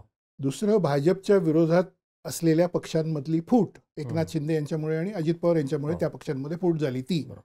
आणि तिसरा फॅक्टर बटेंगे तो कटेंगे किंवा एक है तो हो. सेफ आहे अशा हो. पद्धतीचं जे कॅम्पेन झालं बरोबर. ते अशा दृष्टीने झालं की लोकसभेमध्ये उद्धव ठाकरे हं. यांच्या मागे अल्पसंख्याक समाज फार मोठ्या प्रमाणावर उभा राहिला वोट जिहाद. आणि त्याला देवेंद्र फडणवीस आणि त्यांची टीम बरोबर. यांनी ह्या गोष्टीला काउंटर कसं करायचं, तर पुढच्या निवडणुकीत आपण ह्याचं Correct. ब्रँडिंग, ही जी बरोबर. घटना घडली त्याचं ब्रँडिंग हो. वोट जिहाद असं करू, आणि तुमचं बरोबर. धोक्यात आहे, हिंदू हं. म्हणून तुमचं भवितव्य बरोबर. धोक्यात आहे, हो. तर तुम्ही एक है तो सेफ आहे. बरोबर. आणि एक जोडतो अजून की लोकसभेला जो जरांगे फॅक्टर दिसला होता हां. मराठा, ते ओबीसीचं जे ध्रुवीकरण केलं किंवा मायक्रो हो. प्लॅनिंग केलं, त्याचा पण दिसला. आणि हां. त्यात जरांगेंनी थोडीशी हां. संदिग्ध भूमिका घेतली. आधी ते पाठिंबा जाहीरपणे देणार न देणार तो सगळा गोळ झाला. त्यामुळे तुम्हाला असं वाटतं की अजूनही तर की याच्या ठोसपणे हां, आता ही 3 मेन हां. फॅक्टर झाले. ह्याच्यामध्ये चौथा फॅक्टर, हं. मतदार यादीत काहीतरी हे आहे, गडबड आहे, किंवा वाढलेली नावं आहेत, किंवा काही हं. काटली गेली आहेत, काही अमुक आहे, असं आहे का? हं. बघा, साधं गणित असं आहे की मला जर अपेक्षित असेल की मला 100 हो. टोटल मतदार 100 आहेत समजा, आणि मला एक 55 मतं मिळाली तर पुरेसं आहे, कारण हं. बाकीचे विभागले गेलेले आहेत, कोणाला हं. तरी 20 मिळतील, कोणाला 30 मिळतील, मला एक 50 ते 55 मिळाली पुरेसं आहे, असं साधारण कॅल्क्युलेशन जर हं. असेल, त्याच्यामध्ये ह्या सगळ्या 3 फॅक्टर तुम्हाला मी जे सांगितले, हो. लाडकी बहीण, हो. विरोधकांमधली फूट आणि हिंदुत्व पोलरायझेशन, हं. त्याच्यानी मी जर 52 मतांपर्यंत जात असेल, हं. 51 मतांपर्यंत जात असेल 100 पैकी, तर वरच्या 3 साठी मतांमधली फेरफार, मतदार हं. यादीमधली फेरफार, हे ते वगैरे हे झालंय का, आणि तो पर्सेंटेज वाईज फॅक्टर किती आहे, स्केल किती आपल्याला माहित नाही त्याचं. हे बरोबर. म्हणजे त्याचा तुम्हालाही वॉल्यूम स्पष्ट आहे, बरोबर ते आहे. अवघड आहे ना हे, कारण 9 हं. कोटी मतदारांमध्ये तुम्ही हे कसं बरोबर आहे. सांगणार, कारण ऑलरेडी हे 3 Correct. फॅक्टर इतके तुम्हाला बरोबर. फायदा देत आहेत हं. राजकीय दृष्टीने, हं. की आणखी एक मतदार यादीमधला जो थोडा काय फेरफार असेल त्याच्यानी तुमचं आणखी किती हे बरोबर. होणार आहे. पण हो असंही उत्तर नाही, नाही असंही असं उत्तर नाही. नाही, आपल्याला माहीत नाही की ते झालंय का, हा हं. इन्व्हेस्टिगेशनचा भाग आहे, बरोबर आहे. आणि पण चौकशी ह्याच्यावरती त्याची सगळ्यांचं होणार. एकमत आहे की मतदार याद्यांमध्ये घोळ आहे. काहीतरी घोळ आहे. म्हणजे सगळेजण म्हणतायत, म्हणजे बघा, तुम्हाला आठवत असेल 2014 जेव्हा मोदींची लाट होती, सुनामी होती, तेव्हा देवेंद्र फडणवीसांनी पुण्यामध्ये विश्वजित कदम यांनी 90,000 सांगलीचे जे मतदार आहेत ते घुसडले, आणि ते आता त्याच्या म्हणजे पाठिंब्यावरती ते निवडून पण येऊ शकतील किंवा निवडतील असा गंभीर आरोप केला होता. प्रत्यक्षामध्ये विश्वजित कदम पडले, पण जसे राहुल गांधींनी पुरावे दिले होते तशीच मला आठवत आहे की देवेंद्र फडणवीसांनी 90,000 उमेदवारांची यादी घेऊनच पत्रकार परिषद घेतली होती. तेव्हापासून आहे. किंवा राज ठाकरे पण आता म्हणतायत की तेव्हा म्हटलं ते तुर्तास अविश्वसनीय वगैरे, आणि माझा एक उमेदवार आहे आणि त्याला त्याचे घरचे पण मतदान करत नाहीत का. पण आता ते मागणी करतायत परत एकदा की मतदार याद्यांमध्ये घोळ आहेत. त्यामुळे मतदार याद्यांमधले जे घोळ आहेत ते आधीपासूनच आहेत. पण तुम्हाला असं वाटतं की ते तेवढं स्केल किंवा त्याचा व्हॉल्यूम तेवढा स्केलचा नसावा. पण स्वाभाविकपणे आता आपण येऊया की लोकांकडं. लोकांमध्ये तशी उदासीनता असते. म्हणजे लोकं बोलत पण नाहीत. ते एकदाच 5 वर्षातनं मतपेटीद्वारे व्यक्त होतात वगैरे आपण बघतो. पण आता या सगळ्यामुळं जी एक चर्चा सोशल मीडियावरती सुद्धा आणि प्रत्यक्षामध्ये सुद्धा जी सुरू झालेली आहे, की काहीतरी गडबड आहे, किंवा लोकांमध्ये एक हताशा पण असते, सिनिसिझम पण असतो. म्हणजे आधी जसं म्हणायचे की हां, हे सगळं ठीक आहे, पण मोदींना पर्याय काय? मग हे काय पर्याय आहेत का? म्हणजे त्यांचं म्हणणं असतं की लालू प्रसाद, शरद पवार, केजरीवाल भ्रष्ट आहेत. आता पण कसं येतं लोकांचं की हां, हे सगळं झालं पण असेल, पण काय ईव्हीएम आहेच किंवा हे मॅनेज करतील. पण काही लोकांना असं वाटतंय की नाही, आत्ता जे राहुल गांधींनी हा विषय ऐरणीवरती आणलेला आहे, त्याच्यामुळे जागरूकता वाढेल, दबाव असेल, आणि किमान पुढच्या निवडणुकांमध्ये मतदार याद्या अगदी बरोबर. किंवा हे सगळे जे दुबार मतदार, मृत मतदार वगैरे हे सगळं जाईल. वाटतंय तुम्हाला की एक जनतेचा दबाव, जागृती जनतेमध्ये होईल? हे बघा, लोकांमधली उदासीनता हा फॅक्टर जो आहे ना, हं. तो फॅक्टर बदलता असतो, आणि मला असं वाटतं की सामान्यपणे लोकांमध्ये, तुम्ही म्हणता ते खरं आहे की राजकीय याच्याबद्दल लोकांमध्ये थोडीफार उदासीनता असते की काय ते हे वगैरे वगैरे, पण काही वेळा लाट येते, हं. जशी की आपण 2012 मध्ये अण्णा हजारे यांचं जे आंदोलन सुरू झालं, 11. हो. 11 मध्ये आंदोलन सुरू झालं, 12-13 हो. मध्ये जो काही प्रचार सगळा होत गेला, आपण पुण्यात आपण हो. राळेगण सिद्धीला जाऊन सगळं बघितलं वगैरे, ती सुरुवात कशी काय होती वगैरे वगैरे. आणि तो जो मोमेंटम वाढत गेला की भ्रष्टाचार या देशामध्ये हो. फोफावलेला आहे, महिलांची सुरक्षा, दिल्लीमधलं निर्भया हो, प्रकरण, सावधान. काय बरोबर. चाललंय हे सगळं वगैरे. आणि त्याच्यामध्ये मग 2G स्कॅम हे ते हम्म. वगैरे असं सगळं होऊन इतकी मोठी लाट आली की भारतीय जनता पक्षाला सुद्धा अपेक्षा नव्हती, असं हम्म. पद्धतीने ते एकदम सगळं फिरलं. बरोबर. हा प्रकार पूर्वी सुद्धा अनेक वेळा झालाय. प्रत्येक वेळेचं उदाहरण मी देत नाही, सगळ्यांना हो. ते माहिती आहे इतिहास काय आहे ते. अनेक वेळा हम्म. असं झालं की एकदम हे होतं.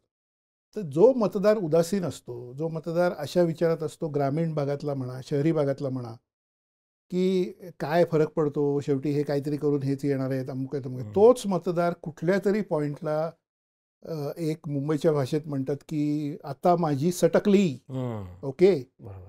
म्हणजे हा एक हिंदी चित्रपटांनी दिलेला एक शब्द आहे. हे आहे, बरोबर. शब्द आहे आपल्याला, बरोबर. किंवा एक ती फ्रेज आहे की एक पॉइंट येतो जिथे मतदार घाऊकपणे असं म्हणू शकतो की आता माझी सटकली. बरोबर. आणि तो पॉइंट कधी येणार आहे हे कोणी सांगू शकत नाही. बरोबर. त्यामुळे राहुल गांधी ज्या पद्धतीने हळूहळू हळूहळू एक एक एक एक पाऊल पुढे टाकत आहेत, बरोबर. आणि दिल्लीच्या कन्व्हेन्शनल मीडियामध्ये मला चित्र दिसतंय की राहुल गांधी यांना डिस्कार्ड करणे हो. किंवा त्यांचे आरोप काय ते सिरियसली न घेणे हो. किंवा सतत विरोधी हम्म. पक्षांवरच टीका करणे हो. किंवा संशय व्यक्त करणे, असं काय काय ते आहे ते सगळं आपल्याला माहिती आहे. हम्म. त्या वातावरणात राहुल गांधी लोकसभेतली संख्या कुठे होती आणि कुठे नेऊ शकले हम्म. 24च्या इलेक्शनमध्ये हे आपण बघितलंय. बरोबर. म्हणजे काँग्रेसला काही भविष्य नाही, काँग्रेस आता संपलेलीच आहे असं वाटत असताना ती संख्या 99 पर्यंत गेलेली आहे ना 24च्या निवडणुकीमध्ये. इतकं विरोधी वातावरण असताना सुद्धा, राम मंदिर हे ते सगळे मुद्दे, हिंदुत्व वगैरे सगळं असताना ते त्यांनी केलं. प्रश्न असा आहे की ती एक एक स्टेप टाकत ते मतदारांना महाराष्ट्रातल्या असेल, उत्तर प्रदेशातल्या असेल, बिहारमधल्या असेल वगैरे, या मतदार यादीच्या मुद्द्यावर आता माझी सटकली या फेजपर्यंत नेऊ शकतात का? बरोबर. हा माझ्या दृष्टीने सगळ्यात मोठा प्रश्न. बरोबर आहे. आणि ते काय मी तुम्हाला सांगतो की योगेंद्र यादव हे कार्यकर्ते, हो. सामाजिक कार्यकर्ते जे त्यांनी जे गेल्या काही दिवसात केलंय, हो. ते त्या दिशेने एक मोठं पाऊल आहे. मला वाटतं की भारताच्या सर्वोच्च न्यायालयाला असं वाटणं की निवडणूक आयोगाला इथे उभं करा आणि त्यांना सांगा 65 लाखाची तुम्ही सगळी हे द्या. हे का झालेलं आहे? कारण ज्या मतदाराचा मृत्यू झाला आहे तो आता हे काय या जगात नाही असं समजून त्याचं नाव मतदार यादीतून काढलं, त्या मतदाराला आणि तशा अनेक नावांच्या लोकांना मला वाटतं, मला कितीना नेलं माहिती नाही, पण एकाला तर नेलं. 2 जण होते. आणि इंटरेस्टिंगली जेव्हा न्यायालयामध्ये योगेंद्र यादव हे मृत मतदार निवडणूक आयोगाचे लेखी ते बघा जिवंत आहेत, त्यावेळी राहुल गांधी अशा 10-1 मतदारांबरोबर चाय पे चर्चा करत होते. हे दृश्य आपण बघितलं. तर म्हणजे ही देशाला मला वाटतं हादरवणारी एक गोष्ट आहे. ओके, मला म्हणजे कॅनॉट अंडर एस्टिमेट दिस, की देशामध्ये जरी 10 असे लोक असले, एवढा 125 कोटीचा 140 कोटीचा देश आहे, ठीक आहे, पण 10-15 जरी अशी बिहारसारख्या जिथे राजकीय जागरूकता एवढी आहे अशा राज्यामध्ये जर 10 अशी माणसं निघत असतील की जे अस्तित्वात आहेत आणि निवडणूक आयोग म्हणतोय की त्यांचं निधन झालंय, म्हणजे माणसाचा मृत्यू झाला एखाद्या, तर त्याच्या कुटुंबाला त्याचं डेथ सर्टिफिकेट मिळवण्यासाठी किती काय करायला लागतं, काय काय म्हणजे किती वेळा ते जावं लागतं, रांगेत उभं राहायला लागतं, काय जे असेल ते. असं असताना कोणीतरी जो जिवंत आहे त्याला मृत घोषित करून त्याचं नाव घालण्याची अशी 10 उदाहरणं समजा, 10 जर राहुल गांधी यांना दिसत असतील, एकाला घेऊन योगेंद्र यादव जर कोर्टात पोहोचत असतील, तर माझ्या मते 100 किंवा 200 तर असतील ना बिहारमध्ये असे, कदाचित जास्त असतील. म्हणजे आकडा आपण बोलण्यात अर्थ नाही, कितीही असतील. पण मला वाटतं की हे जे म्हणजे हे खरोखर सटकली अशी जी लेवल असते ती आहे. पण तुम्ही मगाशीचा उल्लेख की केला, मला अनुभव येतोय की माझ्याकडे माणसं जी येत आहेत पक्षाची, आमच्या एरियात जो पक्ष प्रॉमिनंट आहे त्या पक्षाची माणसं, यादी तुमची फायनल तुम्हाला स्लिप द्यायला आली आहेत, 4 वेळा त्यांच्याकडे आयपॅड, म्हणजे तो कुठलं हे होतं सॅमसंगचं काय पॅड हे होतं, त्याच्यामध्ये 10 वेळा त्यांनी वरती खालती बघून मला शेवटी सांगितलं की नाही हो, तुमचं नाव नाही आहे यादी. म्हटलं मी केलेलं आहे मतदान अनेकदा विधानसभेच्या वेळी, हा मला अनुभव येतोय आणि योगेंद्र यादव यांना बिहारबद्दल असा येतोय. त्याच्यामुळे हे लाईटली घेण्यासारखं नाही. मला असं वाटतं की अशा छोट्या छोट्या छोट्या गोष्टी होत होत ती जी फ्रेज मी वापरली हिंदी हो. चित्रपटांनी आपल्याला अर्थवादी दिलेली, त्या लेव्हलपर्यंत मतदार जसे 2014च्या लोकसभा निवडणुकीत गेले हं, तसे जाऊ शकतात का परत, हा प्रश्न आहे. हं, कारण तुम्ही लक्षात घ्या की एक गोष्ट झाली, ठीक आहे, काय फार फरक पडतो. 2 महिन्यांनी दुसरी गोष्ट झाली, तिसरी गोष्ट झाली. साधं उदाहरण तुम्हाला पटकन देतो, ते जुनं आहे खूप म्हणून हो. रिपीट नको करायला. मुंबईमध्ये 2008 मध्ये जो अतिरेकी हल्ला झाला, हं. तेव्हा मी फील्डवर होतो, मुंबई ब्युरो चीफ होतो वगैरे. इतकी भयानक ती अतिरेकी कारवाई हो. होती की देश हादरला.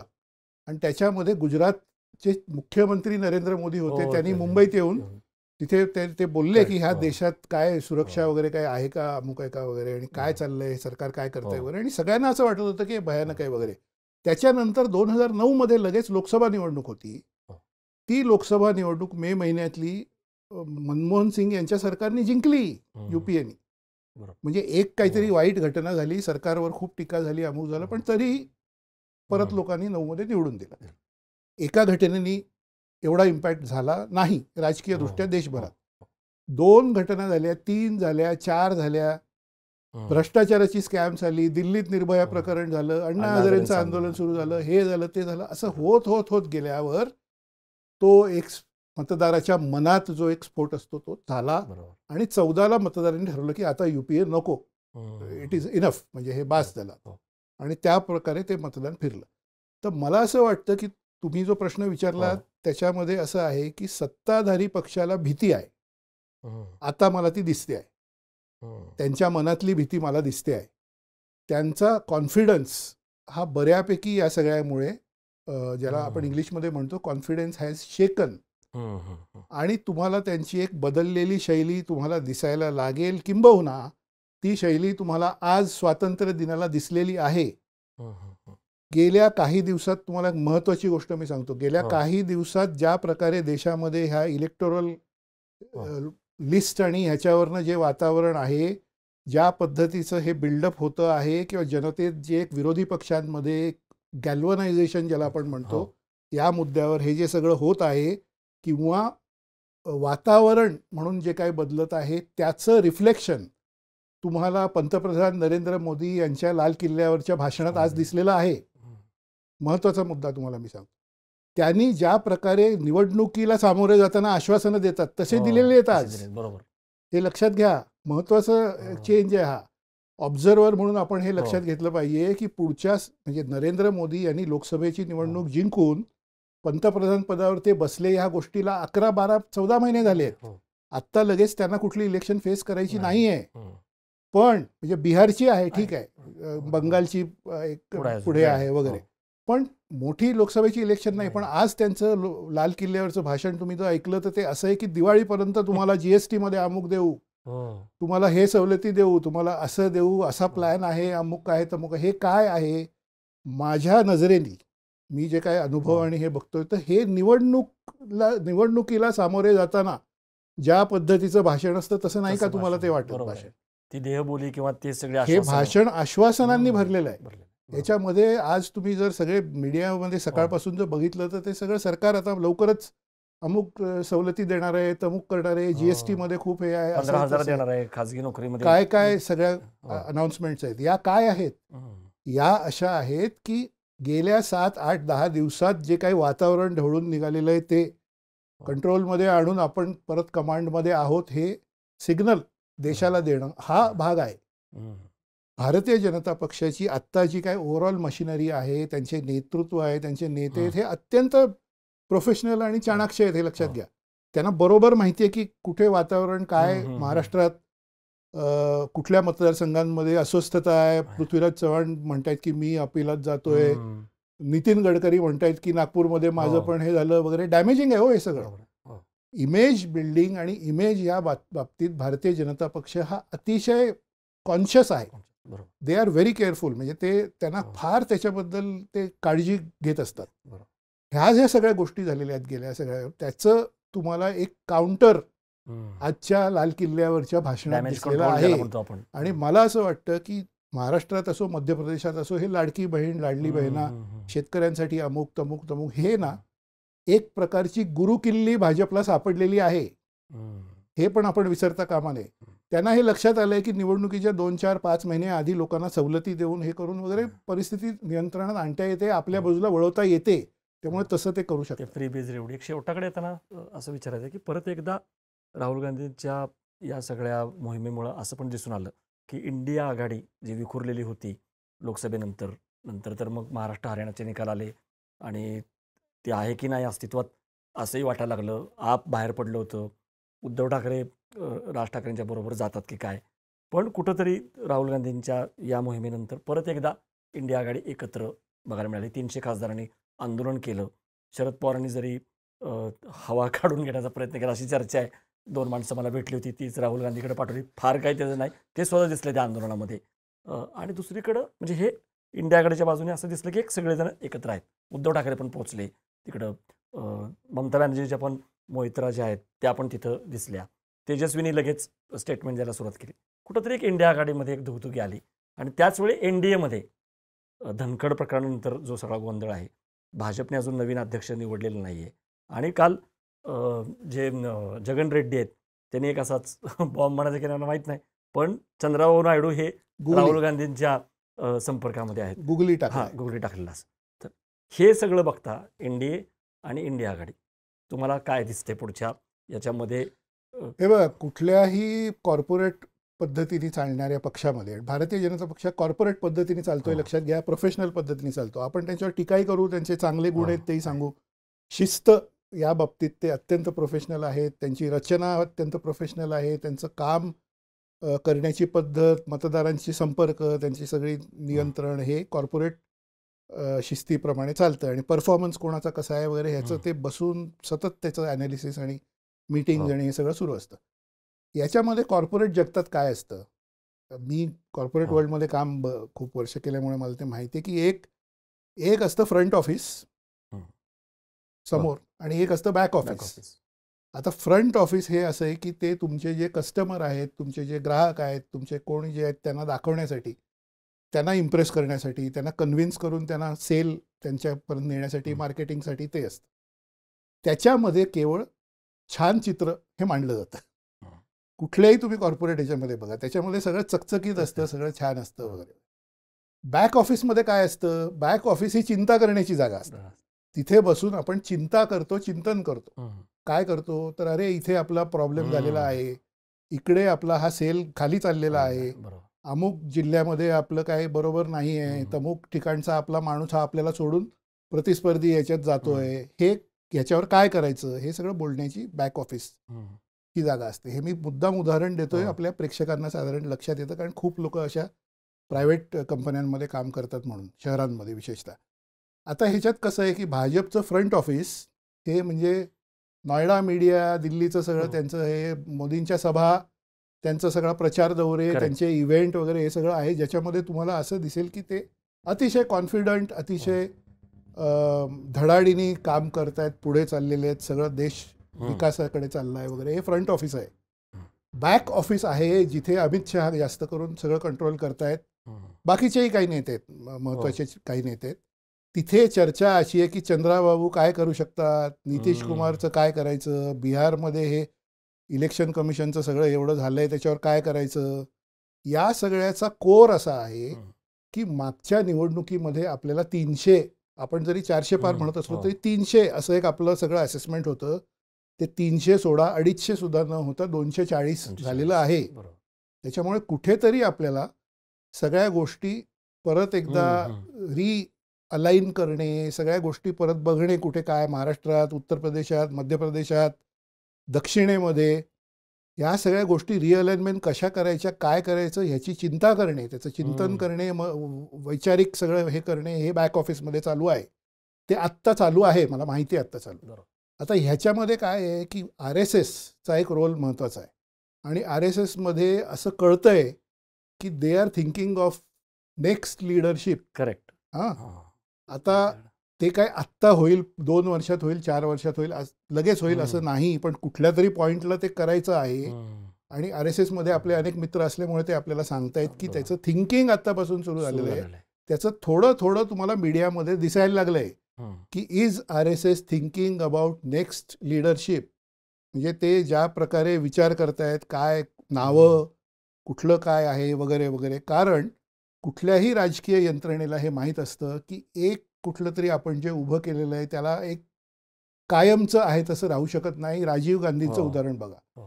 राजीव गांधींची लोकप्रियता म्हणजे आम्ही तर अगदी शाळा कॉलेजच्या ह्याच्यातच होतो, पण तरी पेपर्स वगैरे रोज वाचत होतो, तेव्हापासून ही सगळी आवड होती. म्हणून इतकी प्रचंड लोकप्रियता होती की तुम्ही इमॅजिन करू शकत नाही. तुम्ही पण ते बघितलं असेल त्या काळामध्ये, की लोकांना म्हणजे अमिताभ बच्चन यांचं जसं सुपरस्टार स्टेटस होतं तसं राजीव गांधी यांचं होतं, की ते काय म्हणजे डार्लिंग इमेज. म्हणजे असं म्हणायचे की घरातली जी म्हातारी बाई असते तिला तो स्वतःचा मुलगा असल्यासारखा वाटतो, घरातली जी गृहिणी असते तिला नवरा याच्यासारखा असावा असं वाटतो, घरातला मुलगा मुलगी असतात त्यांना आपले वडील यांच्यासारखे असावे असं वाटतं, अशी इमेज होती त्यांची. 4 वर्षात काय झालं, विश्वनाथ प्रताप सिंग आले, त्यांनी आरोप केले, 5 वर्षात 6 वर्षात सगळं हे झालं.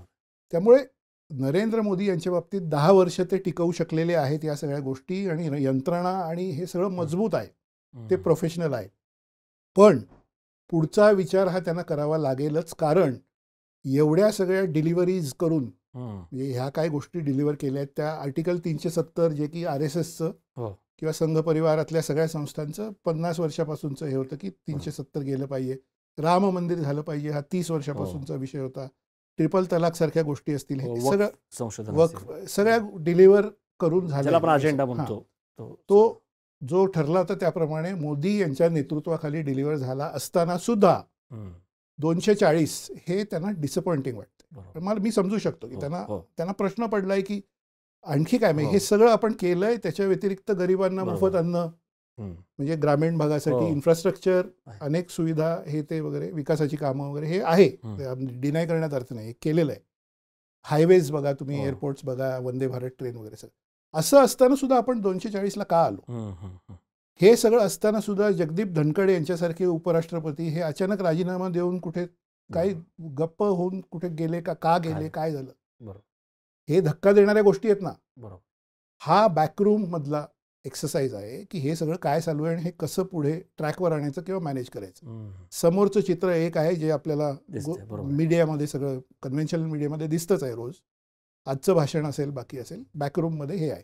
तर तुमच्या प्रश्नाचं उत्तर त्यामध्ये आहे की पुढे काय होईल, कसं होईल, याच्यामध्ये हे बॅकरूममध्ये कशा पद्धतीच्या स्ट्रॅटेजी ठरतात, त्याला यश किती मिळतं, त्याचं इम्प्लिमेंटेशन नीट होऊ शकतं का, विरोधक त्यांची युती, त्यांचं हे म्हणू आपण काय अलायन्स टिकणं, हा फार क्रुशल भाग आहे. कारण तुम्ही लक्षात घ्या की आत्ता सुद्धा भाजपची मतदार संख्या साधारणपणे सगळ्या निवडणुकांमध्ये 38% ते 40% एवढी आहे. याचा अर्थ 60% मतदार हे अजूनही भाजप सोडून इतरांना मत देत असून त्याचं भाजपच सत्तेत सतत राहण्याचं एकमेव कारण ते 60% 3 दिशांना विभागले गेलेले आहेत हे आहे.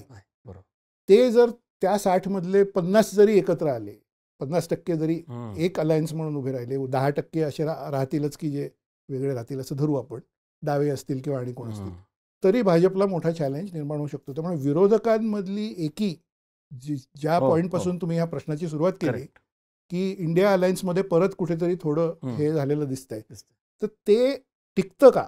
9 सप्टेंबरला आपल्याला उपराष्ट्रपती पदाच्या निवडणुकीमध्ये कळणारच आहे की इंडिया आघाडीचा पण कोण असू शकतो उमेदवार, आणि भाजप या सगळ्या धनखड इश्यू नंतर परत धक्का तंत्र देतं का, ती तर टेस्ट होणारच आहे. आणि तुम्ही जसं म्हणताय की जरी अनेकांना वाटत असलं की 15 सप्टेंबरला मोदी 75 होत आहेत, म्हणजे वय त्यांचं 75 होतंय, आणि जसं अडवाणी मोदी हे या पदावर त्यांची टर्म संपेपर्यंत किंवा त्याच्या जवळपास तेवढ्या काळापर्यंत राहणार याच्याबद्दल मला शंका नाही. म्हणजे मोदी यांच्या बाबतीत मी तुम्हाला ठामपणे सांगतो की 75 वय झालं म्हणून नरेंद्र मोदी यांनी पंतप्रधान पदावरून ते पाय उतार झाले असं होणार नाही. Narendra Modi will lead BJP and India for next few years. त्याच्यानंतर पुढे काय करायचं याचा विचार मात्र आतापासून सुरू झालेला, म्हणजे फार महत्त्वाची गोष्ट. आणि मोदी यांचा स्वतःचा निर्णय असेल की मी आता थांबतो, हे लक्षात घ्या, तो महत्त्वाचा पॉईंट आहे. पंतप्रधान पदावर मी गेली 10 वर्ष आहे, 11 वर्ष आहे, मी हे तुम्हाला जनतेला तुम्हाला हे मी दिलेलं आहे. आजच्या भाषणात तुम्हाला दिसतंय ते, ती बॉडी लँग्वेज दिसते, सगळं दिसतंय. माझ्या नेतृत्वाखाली हा पक्ष एवढा इथपर्यंत आलेला आहे. तुम्ही मला सांगा की 75 ह्या स्टेजला मी आता हे करावं असं ते म्हणताच बरोबर. अख्खा भाजप दिल्लीतला उभं राहील आणि म्हणेल नाही नाही. मोदीजी तुम्ही पाहिजे आम्हाला. नाही, बरोबर. आणि मग असं ठरेल की मोदी यांच्या बाबतीत 75चा नाहीच, नियम बरोबर. नाही आहे, ते कंटिन्यू होतील आणि मोदी स्वतः हा निर्णय पुढे कधीतरी घेतील की आता मी बरोबर. हे पद सोडतोय. मोदी यांना या देशात कुठलीही संघ परिवारातली कुठलीही संस्था मोदी यांना या देशात तुम्ही हे पद सोडा असं सांगणार नाही. मोदी हा त्यांचा स्वतःचा निर्णय घेतील बरोबर. की मला आता सोडायचं. तो कधीतरी पुढे घेतील, Correct. पण त्या वेळपर्यंत थांबणार नाही. आरएसएस असं म्हणेल की आपण तयारी ठेवू की कोणाचा म्हणून फेस ती आपण चर्चा हे जी आहे, करायचं. चिंतन जे आहे ते सुरू हां. झालं. शेवटचा प्रश्न, तुम्ही जसं म्हणालात की जी मातृसंस्था आरएसएस त्याच्यामध्ये पण थोडी चिंतनाला किंवा चर्चेला सुरुवात झालेली आहे. त्यांचा पण से असणार आहे.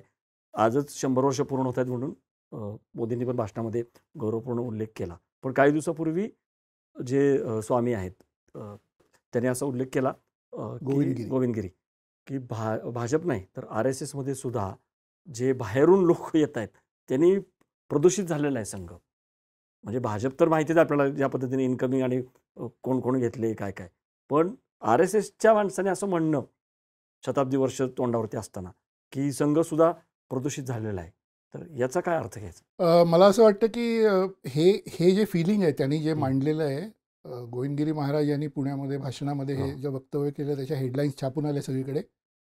ते एक संघ आणि संघ आणि भाजप यांच्या कार्यकर्त्यांमध्ये गेल्या काही वर्षांपासून बोललं जाणारं म्हणणं आहे किंवा मत आहे, त्याला त्यांनी जाहीर मंचावर वाट करून द्यावी इथपर्यंत ते वाढलेलं आहे.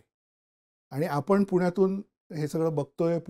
पुण्याचा व्ह्यू तुम्हाला द्यायचा झाला तर साधं पुण्यातच बघा की अजित पवार यांना पुणे जिल्ह्याचं पालकमंत्रीपद, अजित पवार यांना राज्याचं अर्थमंत्रीपद वगैरे हे देवेंद्र फडणवीस यांच्या मंत्रिमंडळात देण्यात आलेलं आहे. याबद्दल पुण्यातल्या भाजपमध्ये ओपनली नाराजी आहे. त्याच्यामध्ये काही म्हणजे गॉसिपचा सुद्धा तो विषय नाही, इतकं ते ओपन आहे. त्याच्याबद्दल काही शंकाच नाही की राष्ट्रवादी काँग्रेस, आणि हे अनेकदा आपलं बोलून झालं आहे वेगवेगळ्या शोजवर, ते मी फार रिपीट करत नाही किंवा फार वेळ त्याच्यात जात नाही, कारण सगळ्यांना ते सगळं माहिती आहे की पुण्यातल्या सगळ्या संस्थांमध्ये 25 वर्षापासून अजित पवार विरुद्ध भाजप किंवा शरद पवार अजित पवार एका बाजूला दुसऱ्या बाजूला भाजप अशी परिस्थिती होती. सगळे कार्यकर्ते एकमेकांना भिडणारे असे आहेत. आणि आज त्या कार्यकर्त्यांना, भाजपच्या स्वयंसेवकांना, कार्यकर्त्यांना असं बघावं लागतंय की आपल्या मंचावर पुण्यातले भाजपचे सगळ्यात पॉवरफुल नेते मुरलीधर मोहोळ केंद्रीय मंत्री आणि अजित पवार हे शेजारी बसलेत आणि ते हास्यविनोद करतायत किंवा अजित पवारांचे सगळे कार्यकर्ते सत्तेचा भाग आता झालेले आहेत. हे अस्वस्थतेचा विषय आहे. मला असं वाटतं की भारतीय जनता पक्षाचं कायम धोरण, गोपीनाथ मुंडे यांच्या काळापासूनचं मी तुम्हाला सांगतो. गोपीनाथ मुंडे असं म्हणायचे की हे आपल्याला आता करावं लागतंय, पण लॉंग टर्ममध्ये आपण ह्याच्यातनं मार्ग काढू. अहो तुम्ही ह्या कार्यकर्त्याला घेतलं, तो तर काँग्रेसमध्ये होता, बीड जिल्ह्यातला असेल, लातूरचा असेल, विलासरावांच्या जिल्ह्यातला किंवा आणि सोलापूर वगैरे या भागात मुंडे यांचं खूप हे होतं.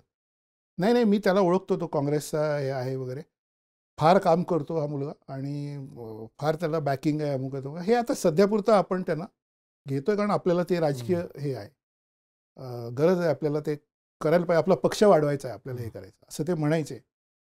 पुढे असं झालं की ती जी आलेली माणसं आहेत पक्षामध्ये ती वाढत गेली, ती भाजपची नेते झाले, ते हे झाले वगैरे, आणि बदल काही झाला नाही, तसेच बाहेरून लोक येत राहिले. मला असं वाटतं की हे शॉर्ट टर्मसाठी आपण करतोय असं जेव्हा म्हणतात नेते, की आत्ता भाजपची ताकद आपल्याला महाराष्ट्रामध्ये असायला हवी तेवढी वाढलेली नाही, ती वाढवण्यासाठी आपण कोकणामध्ये अमुक नेत्याला घेऊ, पश्चिम महाराष्ट्रामध्ये अमुक नेत्याला घेऊ काँग्रेसमधून, विदर्भामध्ये तमुक आहे असं आहे, विदर्भात तितकंसं नाही पण घेऊ, असं करत करत पुढे असं होतं की ते तात्पुरता होणारी गोष्ट नसून परमनंट गोष्ट बनते. हे लार्जर पिक्चर आहे. हे मी तुमच्या प्रेक्षकांसमोर मांडू इच्छितो कारण तो 30 वर्षाचा लँडस्केप मी तुम्हाला देतोय. मुंडे 95 साली उपमुख्यमंत्री झाले, तेव्हा त्यांना आम्ही भेटायचो, तेव्हा ही गोष्ट ते सांगायचे की ह्याला आपण घेऊ, उस्मानाबादचा तो मुलगा आहे त्याला आपण घेऊ, तो काँग्रेसमध्ये आहे पण त्याला आपण घेऊ, तो चांगला आहे.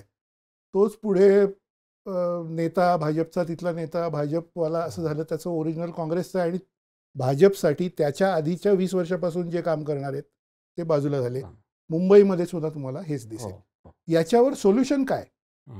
मला असं वाटतं की ह्याच्यावर भाजपने विचार पुरेसा केला आहे का, की हे आता गोविंदगिरी महाराज यांच्या हं. भाषणामध्ये ते आलं की बाहेरचे इतके झालेले आहेत की आम्हाला म्हणजे भाजपचे किंवा यांना अस्वस्थता वाटते की अरे हे आपण कुठल्या दिशेला चाललो, त्या लेवलपर्यंत ते आलंय.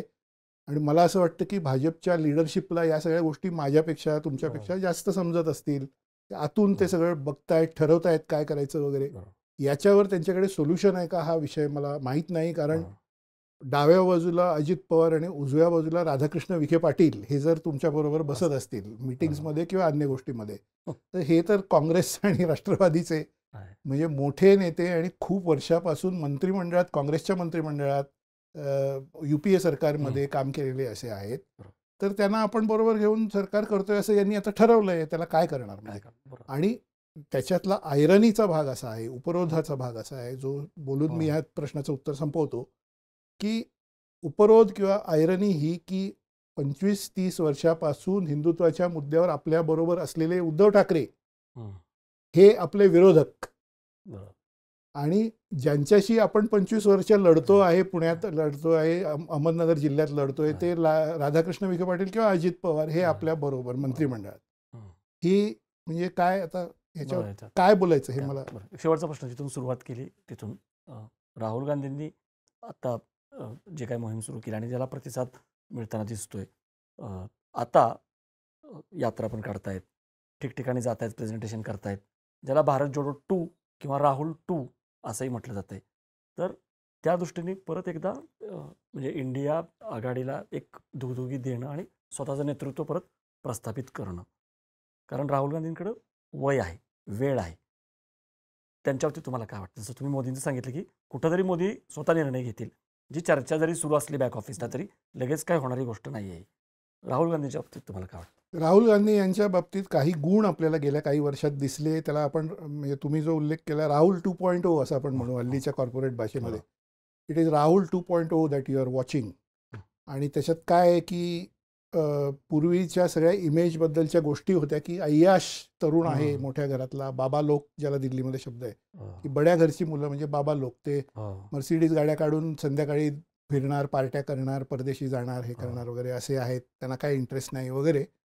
ते इमेज बदलून आता हा जनतेबरोबर चालणारा भाजप पण आता पप्पू शहजादा वगैरे असं म्हणत नाही. आणि वेगवेगळ्या विषयांवर अभ्यास पथकं नेमून त्या विषयाची चौकशी करून त्याचं डॉक्युमेंटेशनसह प्रेझेंटेशन की बघा कशी गडबड सुरू, हे करणारा, जे खरं तर मीडियाने करायला पाहिजे होतं पण आजकालचा मीडिया त्या विषयातच नाही, असा माणूस आहे असं इम्प्रेशन झालं आहे वगैरे. ह्याच्यात राहुल गांधी यांनी स्वतःचं इमेज बदलण्यात यश मिळवलं आहे, याच्यात वाद नाही.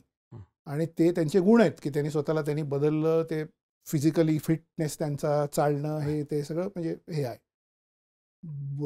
दुसरी बाजू जी कमजोर बाजू किंवा जे वाईट भाग जो आहे तो म्हणजे त्यांचं ऑर्गनायझेशनल स्किल हे भाजपच्या पासंगाला पुरणारं नाही.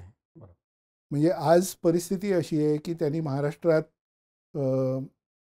नेतेपदी जे काही माणसं आहेत त्यांच्याबरोबर कशा पद्धतीने त्यांनी मॅनेज करू शकले आहेत, मोटिवेट करू शकले आहेत, हे आपण जवळनं बघतोय. त्याच्यात शून्य परिस्थिती आहे. म्हणजे बूथ लेवलचं सोडूनच द्या, तिथे तर काही नाहीच आहे. म्हणजे पण जिल्हा पातळीवर सुद्धा, जिल्हा पातळी धरू आपण, 36 जिल्हे महाराष्ट्रातले, जिल्हा पातळीवर प्रत्येक जिल्ह्यात काँग्रेसची काय आज मॅनपॉवर आणि मॅनपॉवर मॅनेजमेंट हा जो एक क्रुशल भाग असतो, त्याच्यामध्ये I think BJP is light years ahead of Rahul Gandhi in terms of manpower management.